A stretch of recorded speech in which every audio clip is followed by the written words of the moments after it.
감사합니다.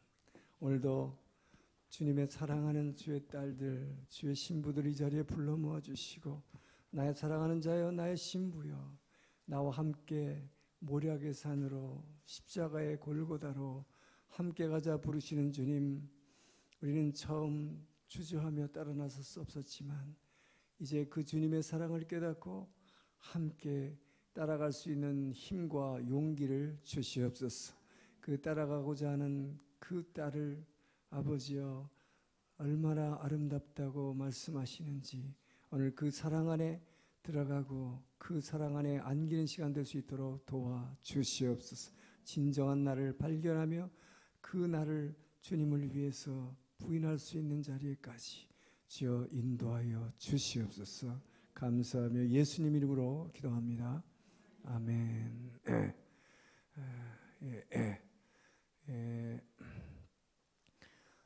아가서 8장 다시 한번 말씀드리면 네 파트로 되어 있다고 그랬죠. 1장부터 8장, 그러니까 두 장씩 지금 이제 4장으로 들어가는데요. 1장, 2장은 예수님의 탄생을, 즉 예수님을 받아들이기까지 예수님을 준비하는 마리아. 그 다음에 두 번째, 지금 두 번째 단계를 하고 있죠. 3장, 4장, 아가서 3장, 4장은 예수님의 죽음을 준비하는 베다니의 마리아. 그래서 지금 이 모략의 산으로 향하기 위해서 지난주에 가마를 타고 솔로몬 왕이 이 신부를 데리러 왔지요. 이제 그 가마를 타고 출발하기 앞서서 그 신랑이, 왕이 이 여인에 대해서 그 아름다움을 표현하고 있는 장면이 오늘 장면입니다. 그리고 이렇게 십자가를 향해서 모략의 산으로 가서 그러면 죽어버리면 끝인가? 그러면 아가사가 4장에서 끝나겠죠. 근데 계속되지요. 5장, 6장은 바로 부활을 준비하고 있는 막달라 마리아의 장이라고 그랬죠. 그래서 부활한 다음에는 또 뭐가 있습니까? 마지막 장은 7장, 8장은 예수님이 다시 오시는 재림을 준비해서 진짜 다시 오시는 주님 앞에 우리가 신부로 서는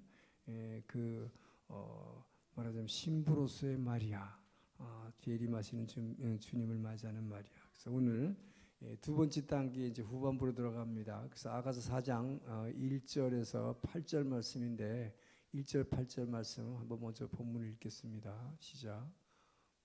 내 사랑 너는 어여쁘고도 어여쁘다. 너울 속에 있는 내 눈이 비둘기 같고 너의 머리털은 길르앗산 기슭에 놓은 염소떼 같구나. 내 이는 목욕장에서 나오는 털 깎인 암양 곧 새끼 없는 것은 하나도 없이 각각 쌍떼를 낳은 양 같구나. 내 입술은 홍색실 같고 내 입은 어여쁘고 너울 속에 내 뺨은 석류 한쪽 같구나. 내 목은 무기를 두려고 건축한 다윗의 망대 곧 방패 1000개 용사의 모든 방패가 달린 망대 같고 내 두 유방은 백합화 가운데서 꿀을 먹는 쌍태 어린 사슴 같구나. 날이 저물고 그림자가 사라지기 전에 내가 모략산과 유향의 작은 산으로 가리라. 나의 사랑 너는 어여쁘고 아무 흠이 없구나. 내 신부야 너는 레바논에서부터 나와 함께하고 레바논에서부터 나와 함께 가자. 아마나와 스닐과 헤르몬 꼭대기에서 사잘굴과 표범산에서 내려오너라. 아멘. 이제 4장은 이 신랑이 왕이 부르심에 이제 가마를 타고 왔는데 그 가마를 타고 가기 위해서 이제 함께 가려고 하는 의사 표시를 한 거죠. 그래서 함께 가고자 하는 이 여인을 향해서 이 왕이 이 여인의 아름다움을 먼저 표현하고 있는 장면입니다. 그래서 오늘은 1절에서 5절까지는 이 여인의 아름다움을 표현해줘요. 충분한 사랑을 막 하나님이 확 부어주는 거예요. 그냥 내가 너를 사랑한다, 그냥 사랑한다가 아니라 아주 구체적으로 신체 부위 하나하나를 거론하면서 그 사랑을 표현합니다. 그래서 충분히 사랑을 받고 나니까 이 여인이 드디어 오늘 후반부에 가면 내가 모략산으로 가겠습니다. 이제 난 죽어도 좋습니다라는 고백을 하게 되죠. 그러니까 이것이 이게 변화되는 장면을 지금 얘기하고 있어요.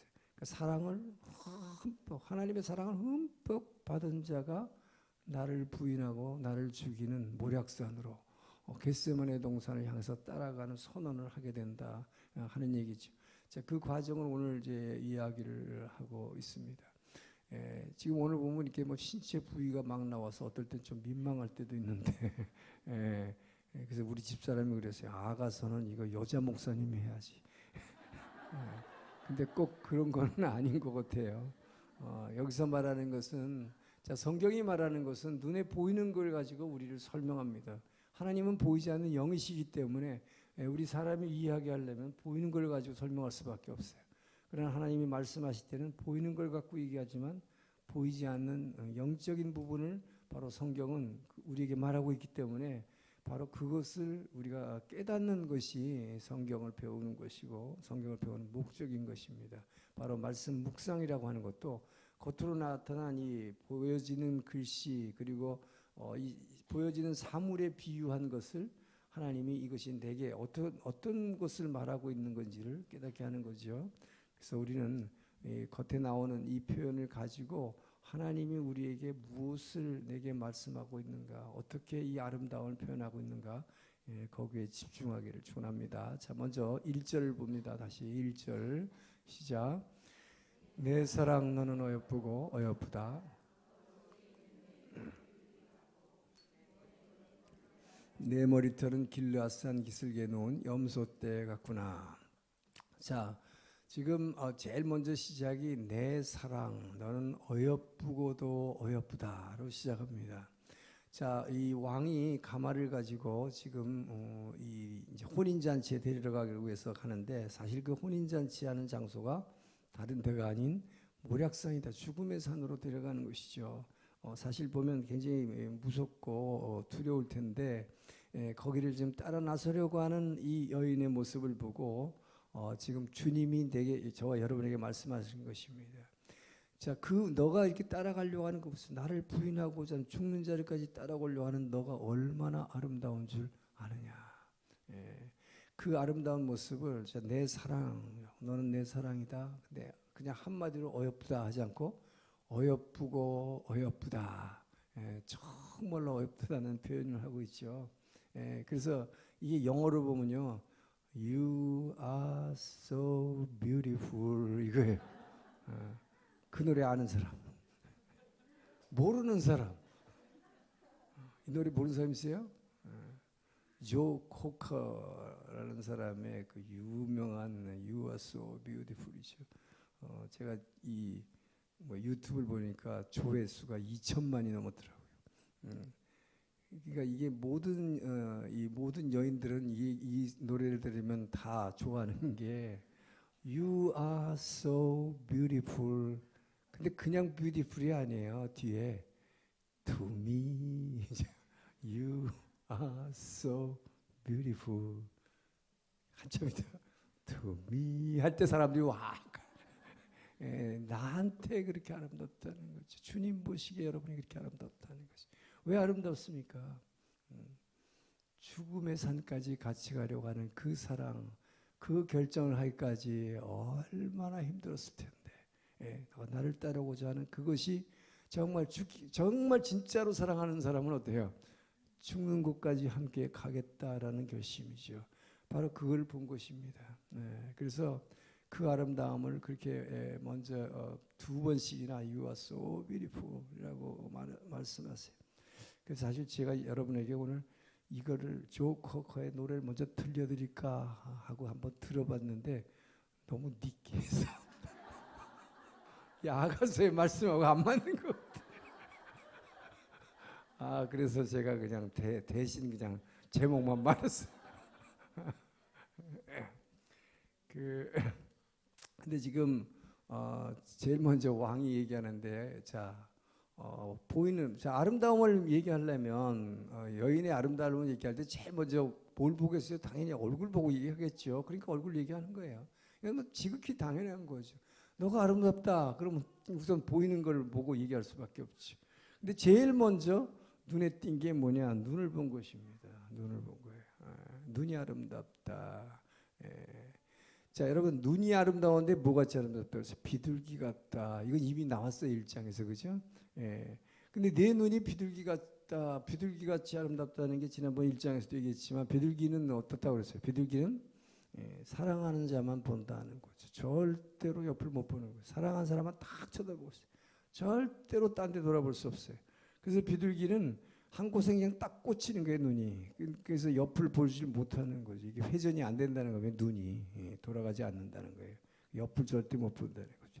그래서 비둘기가 얼마나 진짜 한 짝만 사랑하냐면 그 사랑하는 그 비둘기가 병이 들었다든지 뭐 아파서 죽는다든지 그러면 그 자리를 지키고 절대 떠나지 않고 계속 운다는 것 같이 죽으면 그 자리에서 계속 같이 울다가 죽는다는 거예요. 그래서 정말 비둘기의 사랑, 그러는 일편단심 사랑이라는 거죠. 그러니까 비둘기는 절대 다른 데를 쳐다보지 않는 오직 일편단심의 사랑을 얘기하는 거죠.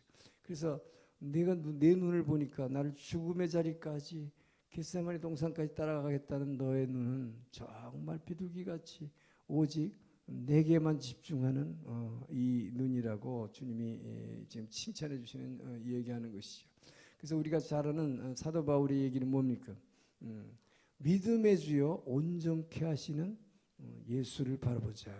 자, 우리는 한국말에 믿음의 주여 온전케 하시는 주님을 바라보자. 그러니까 주님을 그냥 이렇게만 쳐다보는 거로 생각하지만 이게 원어가 어떻게 돼? 원어하고 일본말이 오히려 저게 되죠.その 예수가라 매우 하나사 나이데. 눈을 떼지 말라는 거죠. 계속 집중하고 쳐다보는 거죠. 우리말로는 그냥 믿음의 주여 온전케 하시는 주님을 그냥 이렇게 쳐다보자라는 의미가 있죠. 쳐다보자는 게 아니라 그 주님에게서 눈을 떼지 말라, 이 의미죠. 바로 이것이 비둘기 눈입니다. 그러니까 주님을 한번 봤으면 그분만 쳐다보고 있으란 말이에요. 그러니까 뭡니까 이게 한 사람만 쳐다보는 비둘기 눈. 그런데 여러분은 이 비둘기 눈이라고 그러면서 예수님을 막 주님 사랑해요. 그러면서 못 쳐다봐. 돈이라는 남자도 쳐다보고 권력이라는 남자도 쳐다보고 자꾸 쳐다본단 말이에요. 그게 우리 모습이죠. 그렇기 때문에 정말 이 연이 죽음의 자리까지 제가 주님과 함께 가겠습니다 라는 고백을 했을 때에 진짜 내 눈은 비둘기 같은 눈이다 라고 얘기하고 있는 것입니다.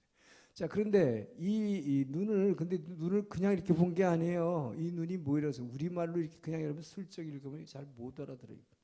내 사랑 너는 어여쁘고 예쁘다. 근데 내 눈이 비둘기 같았는데 그 앞에 뭐가 수식어가 너울 속에 있는 내 눈이. 너울이라는 말은 베일이죠. 이게 이제 결혼식에 가는 거니까 이스라엘의 신부는 이 여기다 베일을 씁니다. 그러니까 베일을 이렇게 가려 있는 눈이죠. 그러니까 베일 속에 가려 있는 눈을 볼 수 있는 것은 신랑밖에 없는 거죠. 아무도 모르죠, 그죠? 그러니까 베일 속에 가려 있는 눈. 자, 신부가 왜 베일을 쓸까요? 신부가 베일을 쓰는 이유는 나는 당신의 것입니다. 당신은 누구예요? 이 베일을 벗길 수 있는 사람. 이 베일을 벗길 수 있는 당신의 소유입니다 라는 의미입니다. 그렇기 때문에 다른 누구도 나를 건드릴 수 없고 다른 누구도 나를 유혹할 수 없습니다 라는 표현이에요. 그렇기 때문에 이 왕은 이 베일 속에 있는 그 여인의 눈을 볼 수 있는 사람이죠. 그러니까 눈이 아름답다고 눈이 비둘기 같다는 표현을 할 수 있는 것이죠.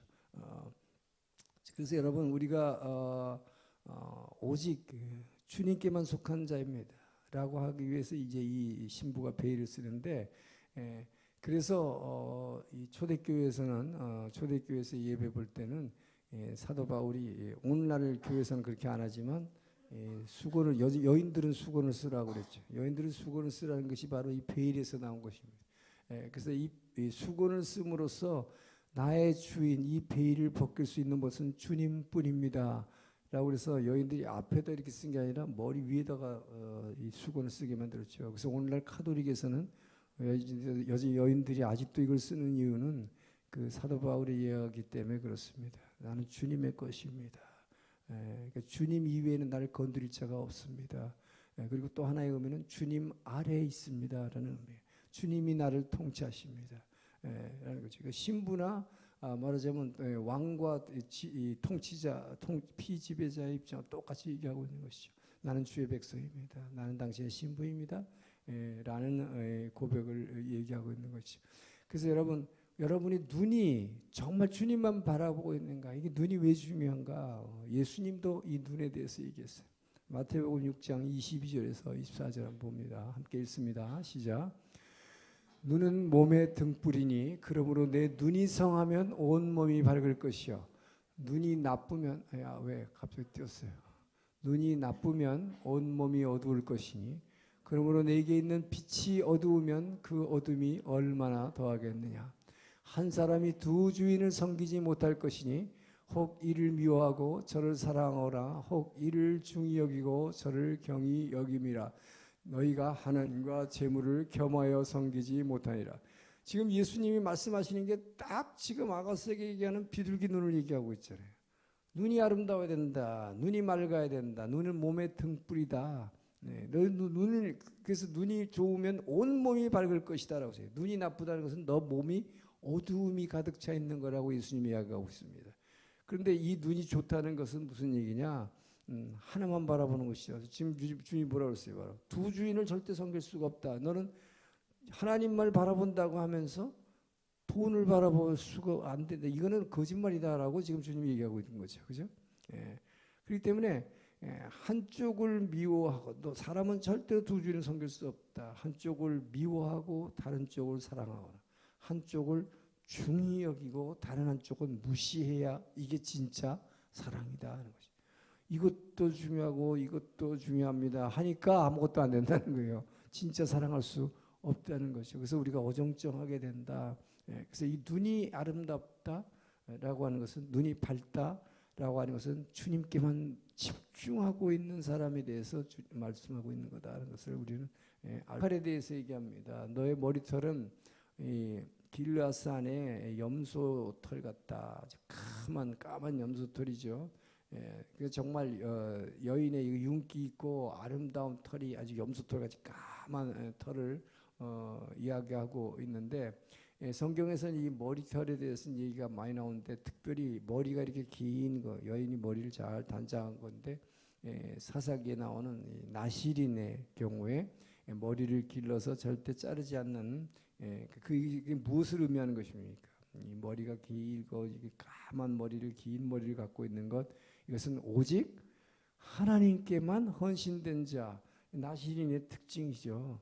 나시린은 오직 하나님만을 예배하는 자고 세상의 것을 더러운 부정한 것을 음식도 먹어도 안 되고 더러운 시체를 건드려도 안 되고 술을 마셔도 안 되고 하는 것이죠. 바로 이 머리털이 얘기하는 것은 소위 말하는 일편단심이다. 그러니까 눈과 머리가 다 같은 의미를 가지고 지금 한 분을 향해서 사랑이 집중하고 있는 것을 얘기하고 있다. 그렇죠. 예수님도 사도 바울이 긴 머리는 여인의 영광이다 이런 표현을 썼어요.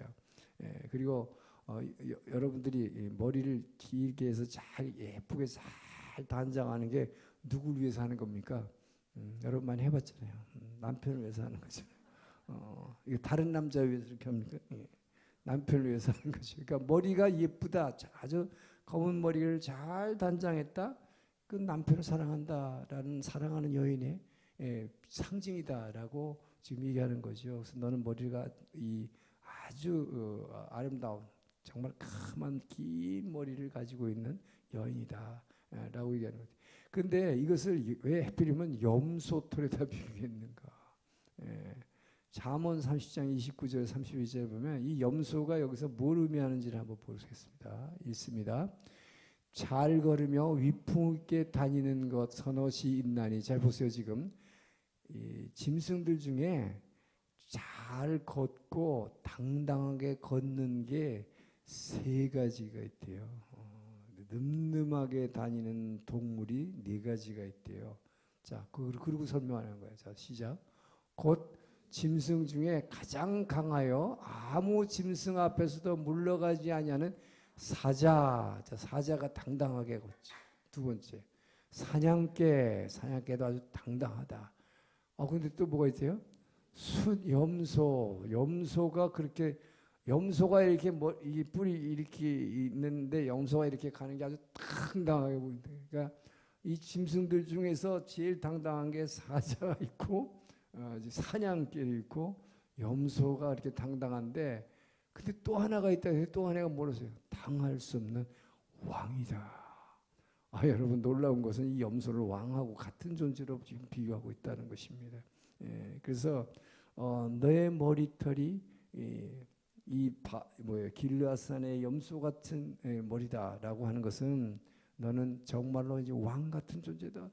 너는 절대로 네 자존감을 가지라는 것이죠. 너는 왕같이 정말 정말 꼿꼿하게 걷는 존재가 되라. 라고 하는 것이죠. 그래서 지금 여기서 아무도 너에게 맞설 자가 없는 존재다라고 얘기하는 것입니다. 자, 그런데 여기서 지금 이 아가서에서 지금 솔로몬이 표현하고 있는 거, 너는 너무나 아름다운 여인이다. 너의 머리털, 이제 입술, 다 나오는데 이런 모든 표현들이 지금 본인을 향해서 이렇게 아름답다고 지금 표현하고 있지만 이 모든 것들이 겉모습을 보는 것이 아니라 그 안을 내면을 말하는 것이라고 그랬어요.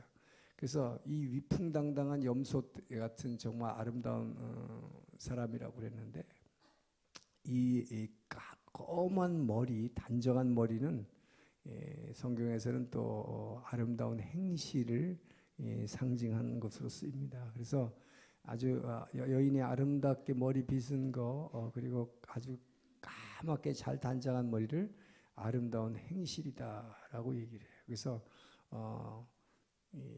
저와 여러분이 정말 신부로서 주님 앞에 이렇게 칭찬받으려면 여러분의 아름다운 행실로 이 까만 머리를 주님께 드러내기를 주의 이름으로 축원합니다.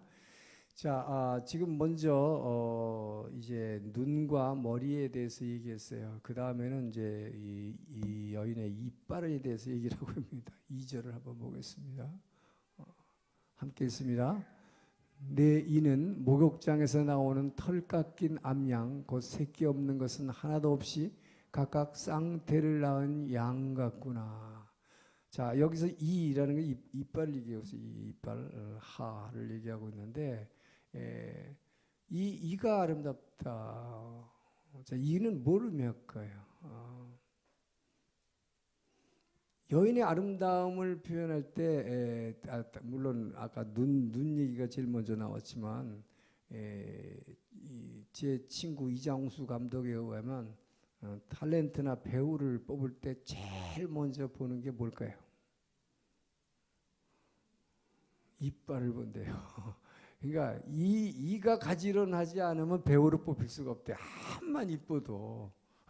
그래서 제일 먼저 보는 게 이래요. 근데 그게 그야말로 자연산, 아주 그냥 정말 지금 여기서 표현하고 있는 아주 가지런한 이.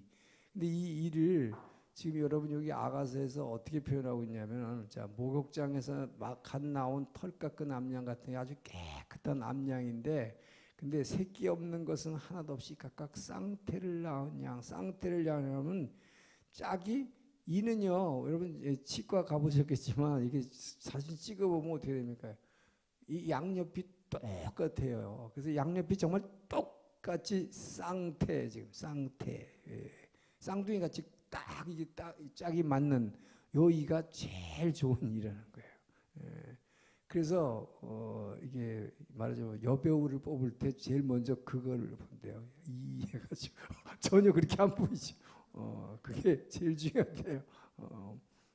그래서 지금 이 여인의 아름다움을 이를 얘기하는데 양쪽에 아주 쌍태를 낳은 양 같다. 아주 그냥 짝이 딱 맞게 너무 아름다워 촘촘하게 또 양쪽으로 잘 가지런히 난 이를 얘기하고 있습니다. 근데 이것이 성경에서는 그냥 우리가 말하는 그냥 이를 얘기한 거 아니라 이 이가 상징하는 게 있죠. 이 하면 뭐예요? 음식을 씹기 위한 것이잖아요. 바로 그 얘기를 하고 있는 것입니다. 하나님의 말씀은 내 이가 이렇게 아름답다는 것은 너희는 왕의 말씀은 내 말을 잘 묵상하고 늘 음미하고 그것을 잘 묵상하는 그런 여인이다라고 칭찬하고 있는 것이죠. 그래서 말씀을 잘 듣고 잘 씹고 또 음미하고 이걸 잘 배우려고 묵상하고 이렇게 하는 성도는 어떨까요? 영적으로 점점 성숙하게 잘 자라겠죠. 그러니까 이렇게 이가 좋아서 잘 음식을 잘 씹어 영의 양식을 잘 먹는 사람은 그야말로 귀한 성령의 열매를 맺는 것이죠. 근데 그걸 잘 못 씹으면 잘 먹지도 않으면 어떻게 될까요? 영양실조가 걸리는 거죠. 그러니까 뭐예요? 결국 사탄의 밥이 된다는 것입니다. 그래서 지금 여기서는 아주 잘 말씀을 잘 묵상하고 쑥쑥쑥쑥 잘 자라는 그래서 아름답다라고 지금 표현하고 있는 것이죠. 그런데 성경에 보게 되면 사도 바울이 초대교회 고린도전서에서 이런 얘기를 했어요. 나는 너희한테 하늘의 비밀을 말할 게 너무 많다. 나는 셋째 하늘에도 올라가 봤고 그래서 너희가 알지 못하는 말을 내가 많이 해주고 싶은데 너희의 상태가 아직 이빨이 없어갖고 젖 먹는 애들 같아. 젖먹이다. 이빨이 아직 없어. 그래서 내가 하늘의 비밀을 다 못 얘기하겠다. 근데 그 부분이 참 안타까워. 그 당시 고린도 교회들이 좀 성숙했으면 바울이 우리에게 들려주려고 그걸 기록했으면 그 얼마나 여러분 우리가 듣고 싶은 얘기가 많을 거예요. 그 얘기 못 해줬어요. 결국. 그리고 갔어 바울. 그게 뭐냐? 내가 얘기해줘도 너희들이 이게 무슨 소리인지를 도저히 먹을 수가 없기 때문이다. 그 말이에요. 그렇기 때문에 여러분 우리는 절대로 영적인 젖먹이가 되지 않기를 축원합니다.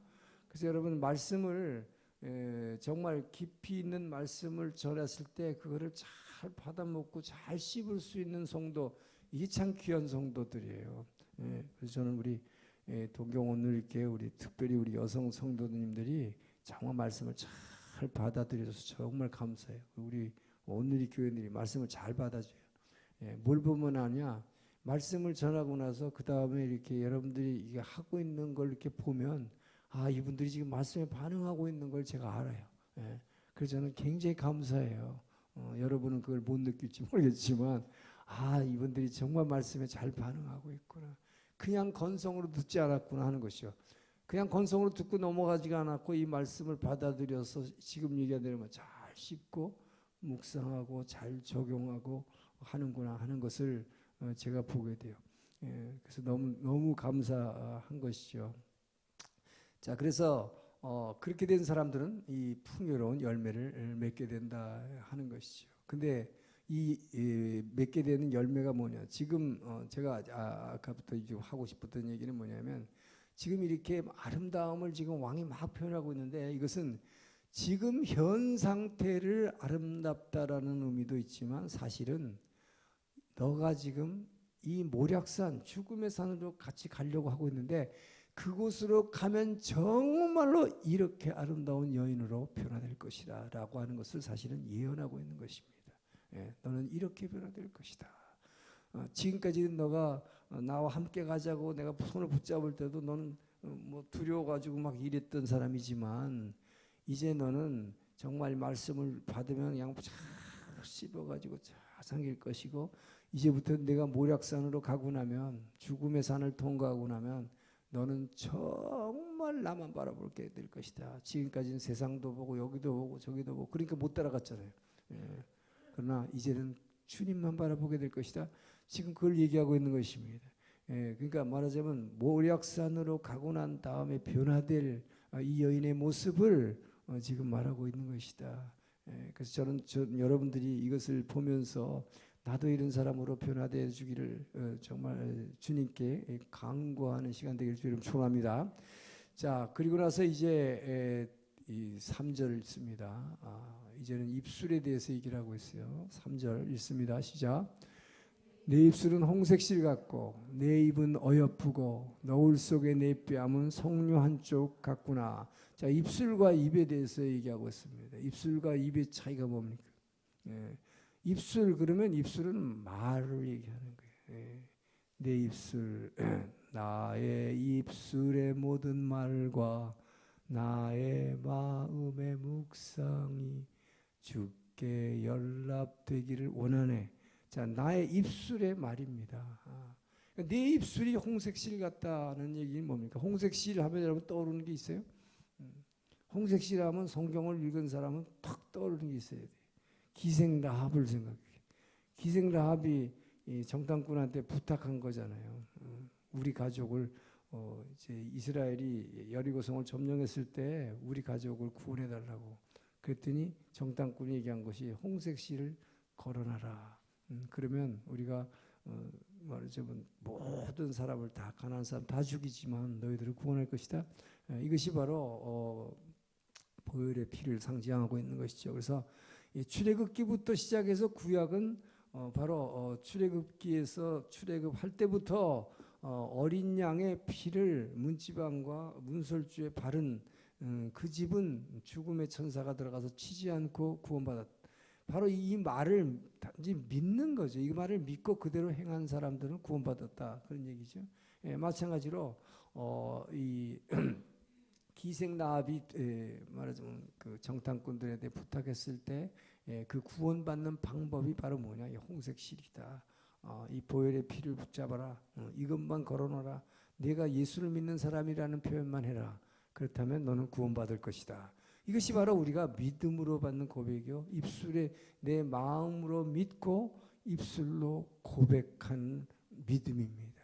자, 그래서 내 입술이 홍색실 같다는 것은 네가 입을 열으면 넌 뭘 얘기하느냐? 이 보혈의 공로를 얘기하는 자다라고 하는 것이죠. 그래서 너는 말할 때 늘 정말 여러분이 정말 그리스도인으로서 아름다운 사람이 되려면 여러분이 여성들 누구 친구들 만나고 동창 만나고 뭐 누구 뭘 만났을 때도 앉아 있으면 그냥 저절로 예수님에 대해서 증거하는 사람, 이 보혈에 대해서 얘기하는 사람, 십자가의 능력을 얘기하는 사람, 전 여러분들이 그렇게 되기를 주님 축원합니다. 정말로 은혜 받고요, 정말로 주님의 사랑으로 충만하게 되면 저절로 그렇게 돼요. 그렇게 그 말을 하지 않고는 견딜 수 없게 돼버려요. 저는 그래서 제가 제일 감사하는 것은 제가 자꾸 뉴질랜드 얘기를 하는데 제가 뉴질랜드에서 대사를 하면서 그때 방언을 받아서 그때 방언 기도를 막 하면서 계속 날마다 그 은혜 가운데 들어가니까 그러니까 성경 말씀을 딴 때보다 많이 읽게 되고 더 묵상하게 되더라고요. 근데 읽고 묵상한 거를 그냥 가만히 있을 수가 없는 거예요.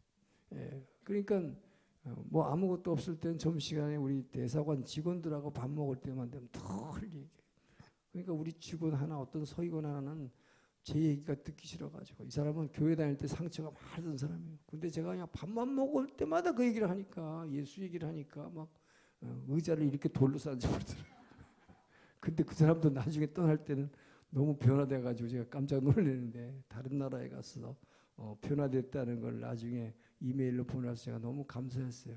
안 들으려고 뭐 이렇게 했던 사람인데, 예.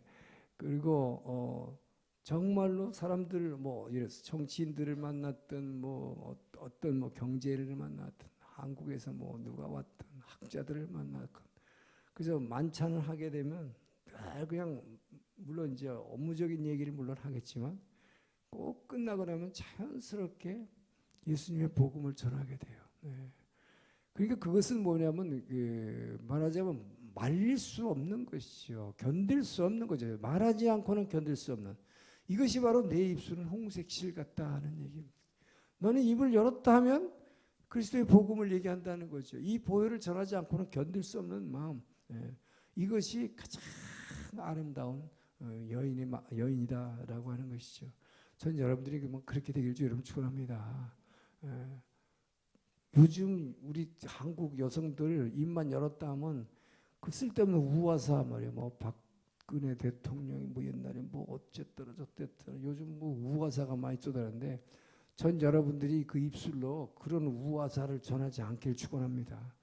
막 SNS가 발달해갖고 요새는 나 이런 거 들었는데 하면서 너도 들어라 저러도 들어라 뭐. 예. 집사님 이것 좀 들어보세요. 제발 그런 거 하지 마세요. 그 우화사를 전하라고 여러분의 입술이 있는 거 아니에요. 여러분의 입술은 오직 그리스도의 보혈의 능력을 전하게 되길 주님 축원합니다. 그게 우리의 입술을 주신 이유다. 그럴 때 저와 여러분을 주님이 정말 아름답다고 얘기하신다는 거예요. 예? 그걸 여러분 아시기 바랍니다. 입만 열면 정말 주님의 보혈을 전하는 사람. 예.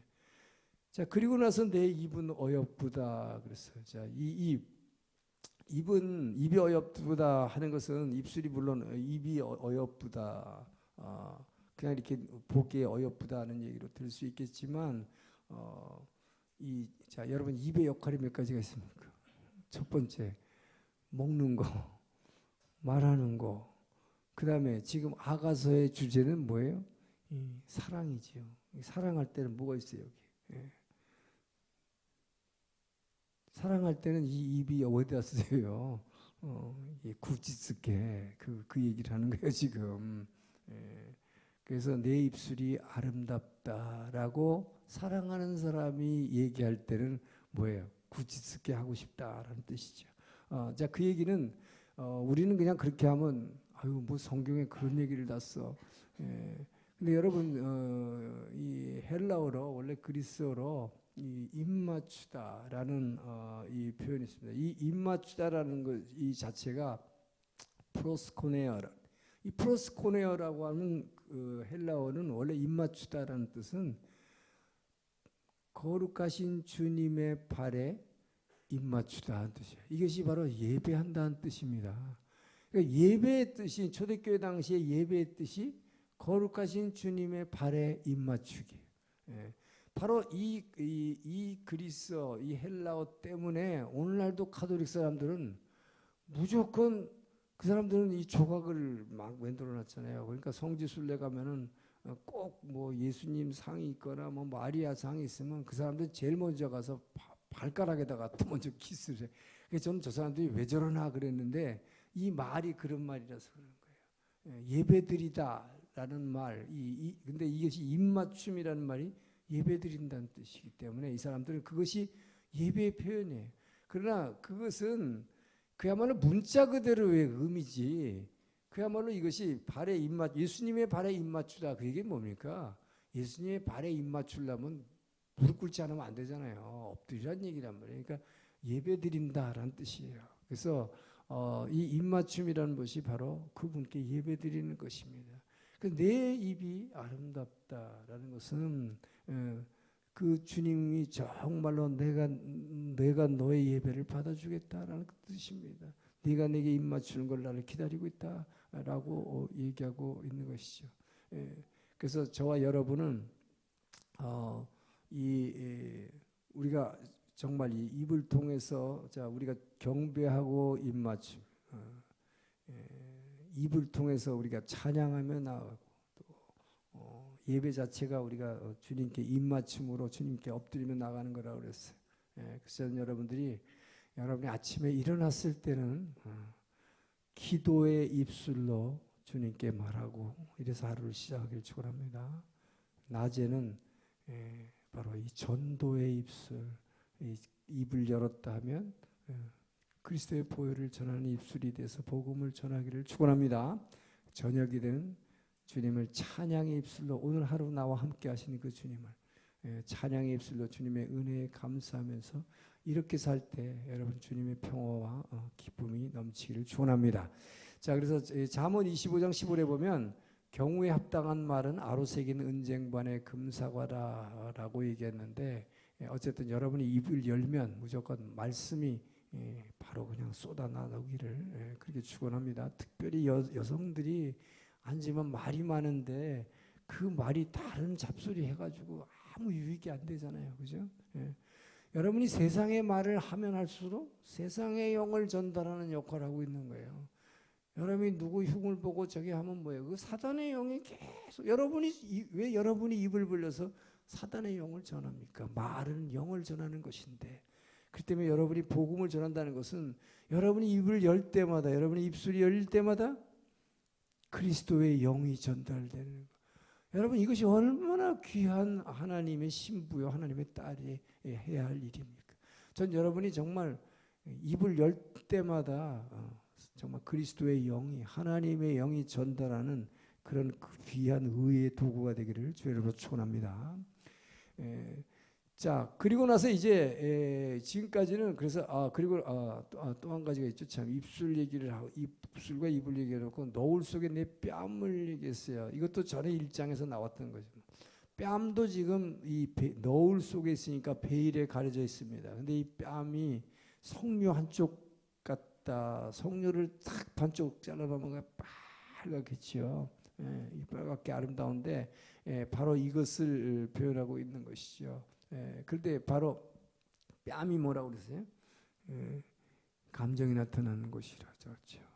그래서 부끄럽거나 뭐 저기 하면 우리 빨개지는데 이 뺨, 우리의 감정 표현, 이 감정 표현인데 주님은 뭐예요? 여러분이 베일을 쓰고 있어도 여러분이 지금 무슨 생각을 갖고 있는지, 무슨 감정을 갖고 있는지를 보고 계신다 하는 것이죠.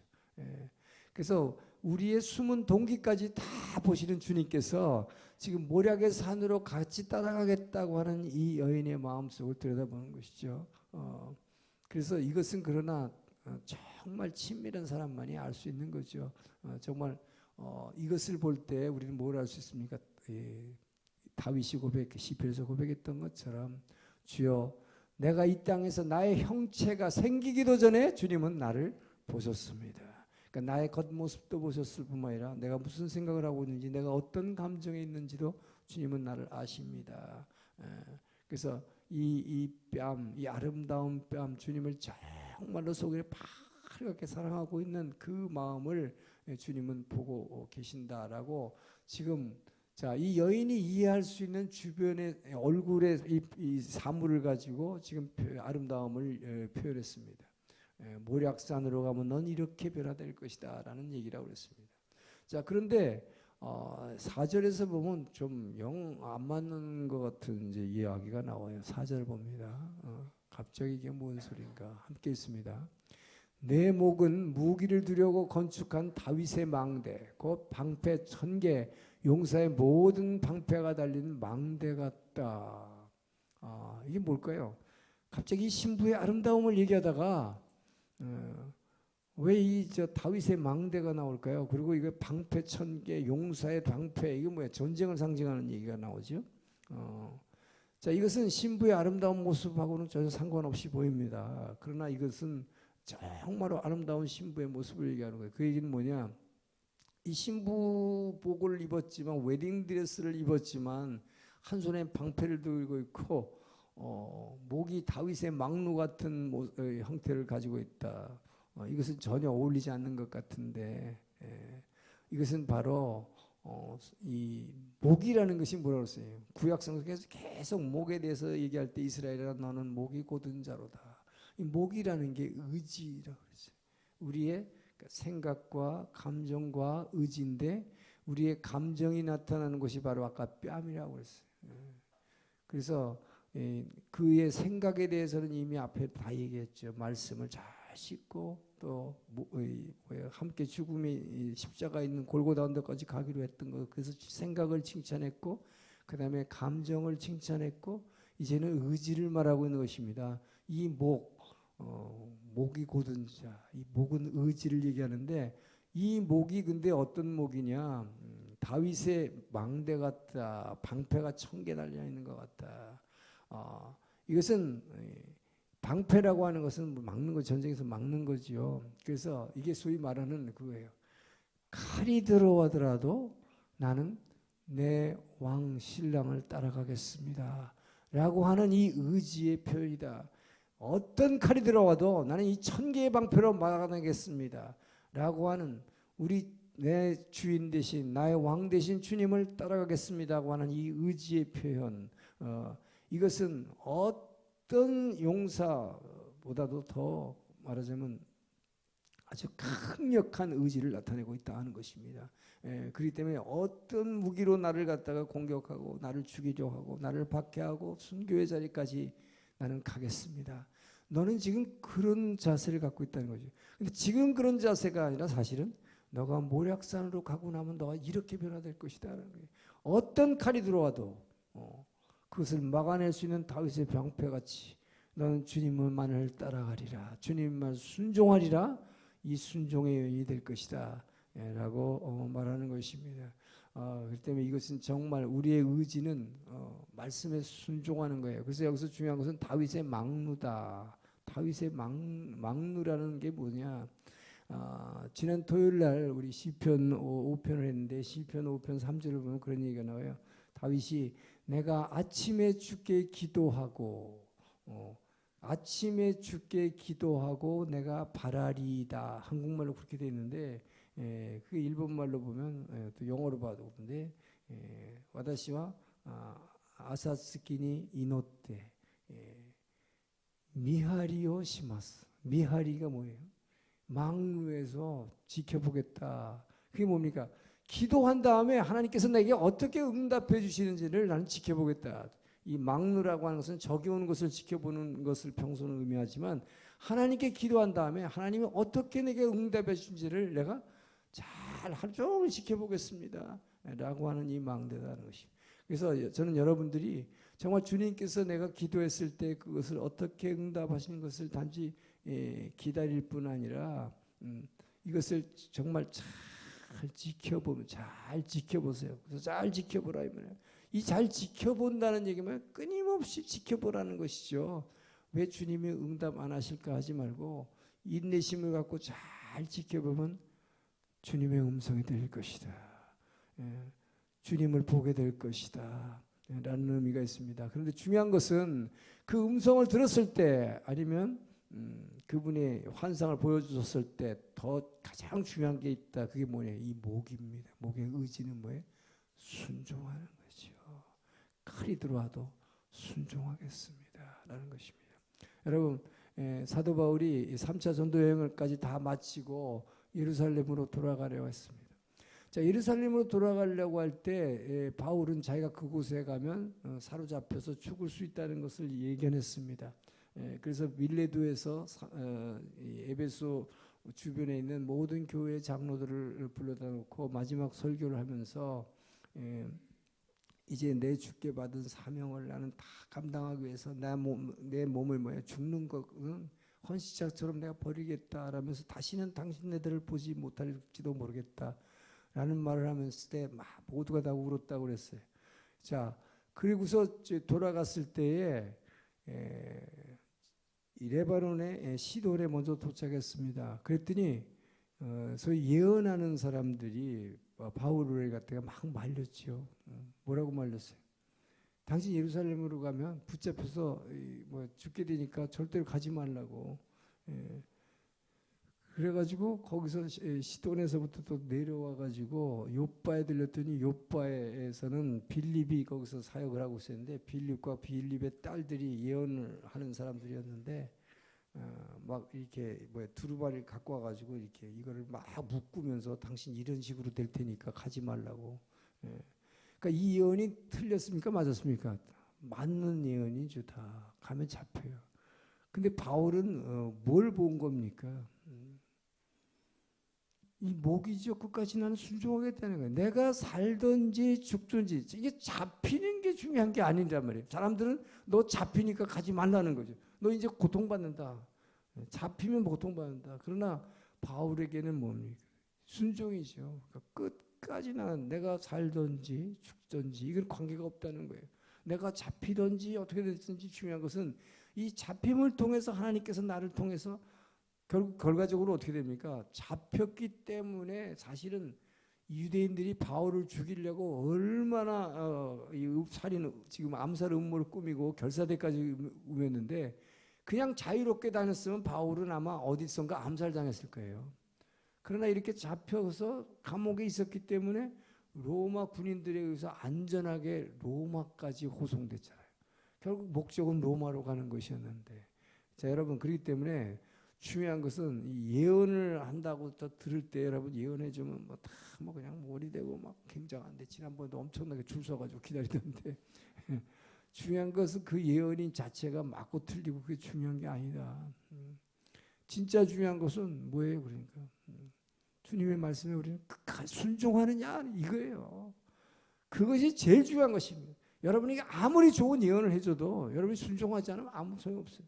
여러분이 기도하면서 아무리 귀한 주님의 말씀을 들어도 순종하지 않으면 아무 소용이 없다는 것입니다.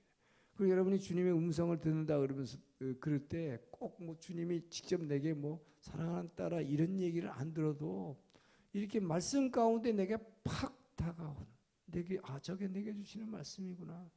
여러분 이 말씀이 있으면 반드시 순종하길 축원합니다.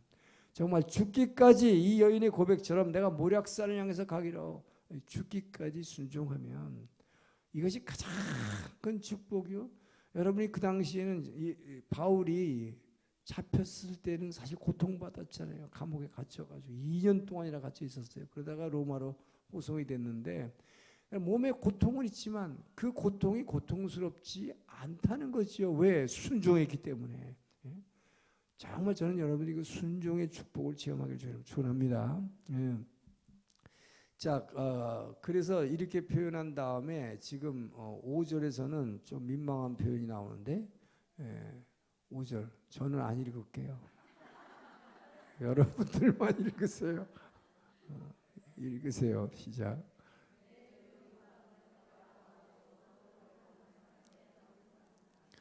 자, 이것은요 무엇을 얘기하는가 하면 그냥 유대인들이 그냥 여인의 가슴을 얘기하면 이건 그냥 당연히 아이를 양육하는 거예요. 젖 먹이는 것이죠.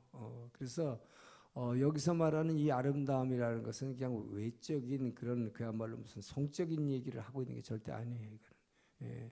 너의 아름다움은 뭐냐? 너가 정말 모략산에 가서 나와 함께 자신을 부인하고 죽는 곳까지 이뤘을 때 너가 얼마나 아름다운 여인이 될 것이냐? 너는 반드시 다른 사람들을 갖다가 양육해서 먹여 살리는, 그들도 일으키는 사람이 될 것이라는 아름다움을 표현하고 있다는 것이죠. 그래서 이것은 그런데 한 사람뿐만 아니라 쌍태에서 난 사슴을 갖다 그랬어요. 그러니까 뭐예요? 한 사람뿐만 아니라 두 사람 이상을 너는 살려내는 사람이 될 것이다 라고 얘기하는 것이죠. 그렇기 때문에 자기만 구원받는 것이 아니라 다른 사람들까지도 너는 십자가로 인도해낼 수 있는 그런 능력을 가진 아름다운 여인이다 라고 말하는 것이죠. 다른 사람까지 주님 앞으로 데려갈 수 있는 능력을 이야기하고 있다. 그래서 이 표현이 사실은 아가서에 2번 나오는데 참 뒤에 가면요 8장에서 또 한 번 나와요. 그것은 이제 주님이 재림하실 때를 향해서 아직 준비가 안 된 사람을 얘기하는데, 자, 아가서 8장 8절 한번 볼까요? 자, 거기서 한번 보세요. 읽어보세요. 우리에게는 자.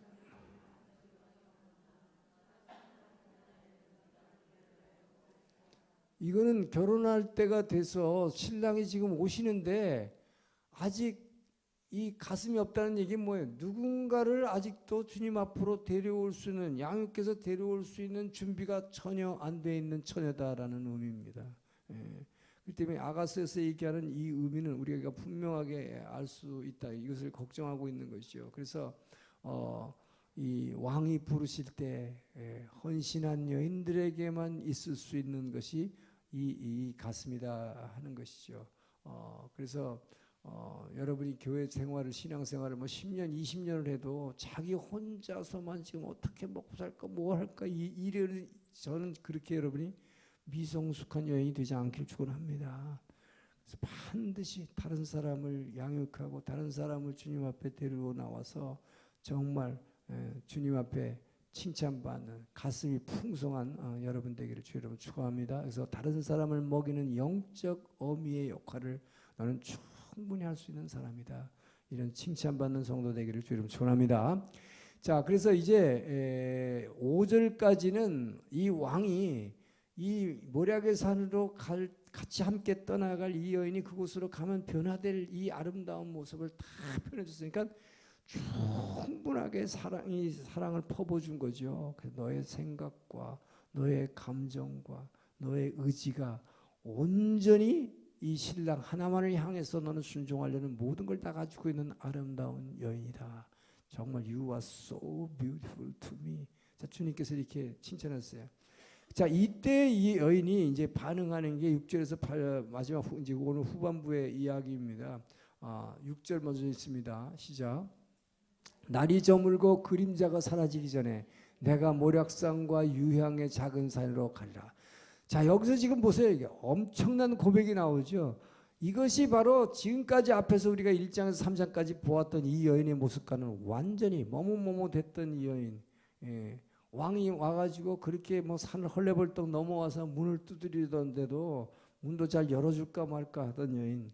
그리고 뭐 일어나 사랑하는 자여 나와 함께 일어나 같이 가자. 이제 겨울도 다 지났고 봄의 향기가 꽃향기가 열매가 맺고 그리고 가자 해도 못 갔어요.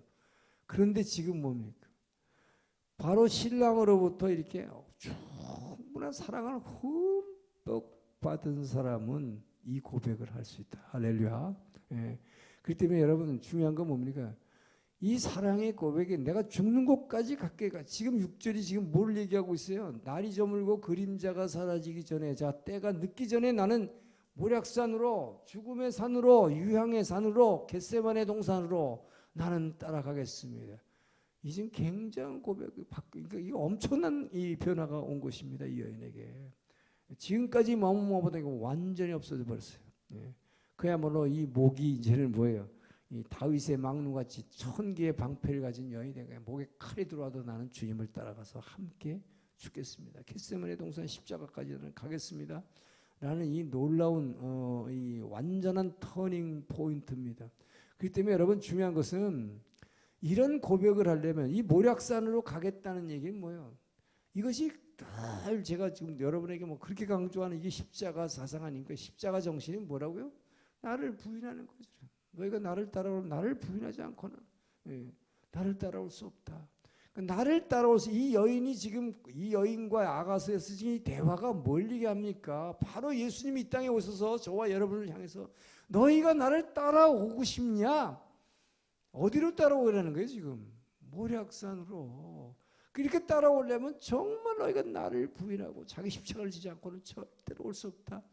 자, 그 이야기의 과정을 그 이야기 뒤에 있는 숨어있는 스토리를 지금 아가서를 통해서 쫙 우리에게 설명하고 있잖아요.